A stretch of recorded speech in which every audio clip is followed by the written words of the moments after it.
Re, Papa perhatikan dari tadi kamu banyak diem. Sedang ada masalah po di sekolah. Nggak apa-apa, Pak. Ya, biasalah sama temen. Ya sudah, ini nanti kita langsung jemput adikmu saja. Habis itu kita pulang.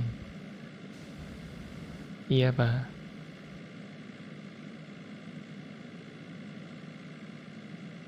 Pak,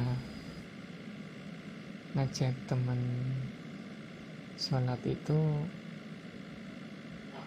bisa salah, po. Ya, yang namanya ngajak orang sholat itu baik, Re. Hanya saja, mungkin hanya kurang tepat, bukan salah. Maksudnya gimana, Pak?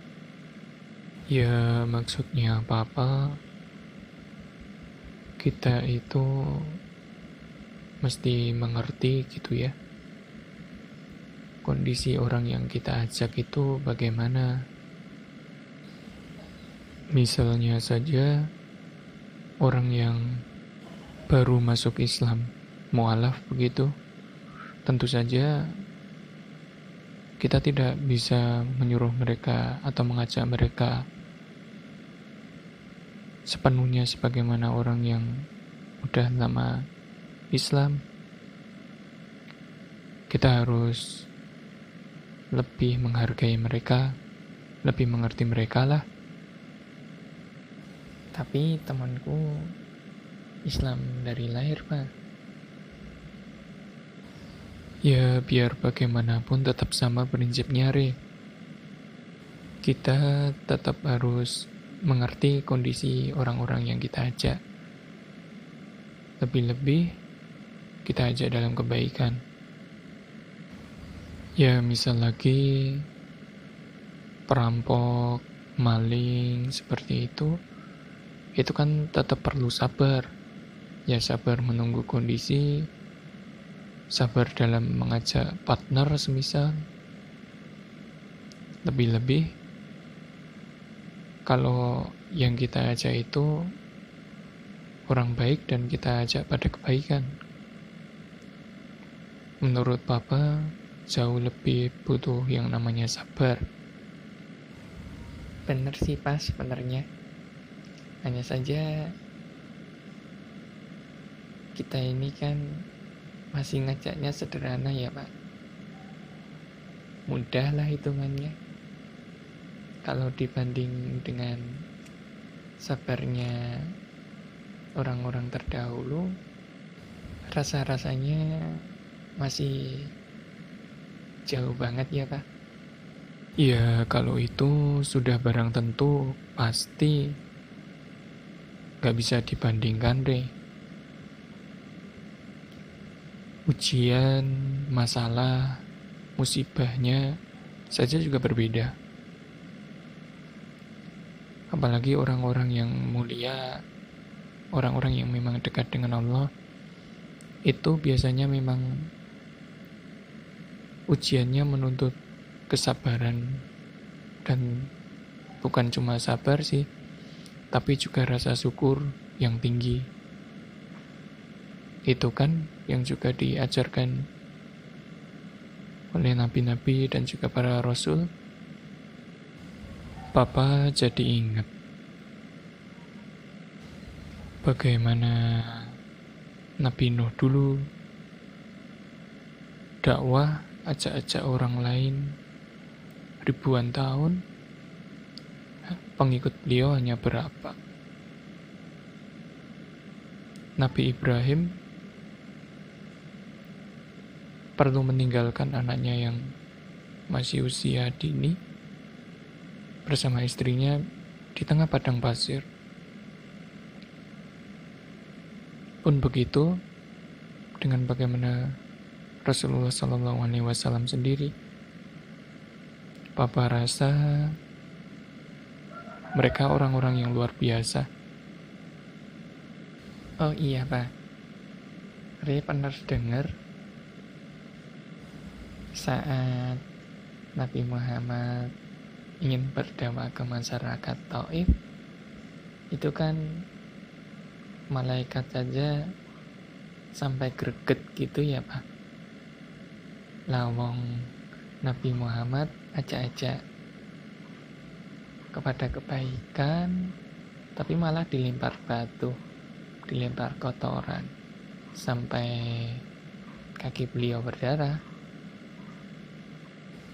Nah, Papa setuju itu. Bahkan itu kan malaikat penjaga gunung sudah menawarkan kepada Nabi Muhammad agar mereka bagaimana kalau ditimpakan gunung saja biar supaya rata. Namun Nabi Muhammad memilih untuk diam dengan tindakan mereka dan malah mendoakan mereka supaya kelak akan lahir dari anak cucu mereka orang-orang yang membela Islam, percaya akan Islam.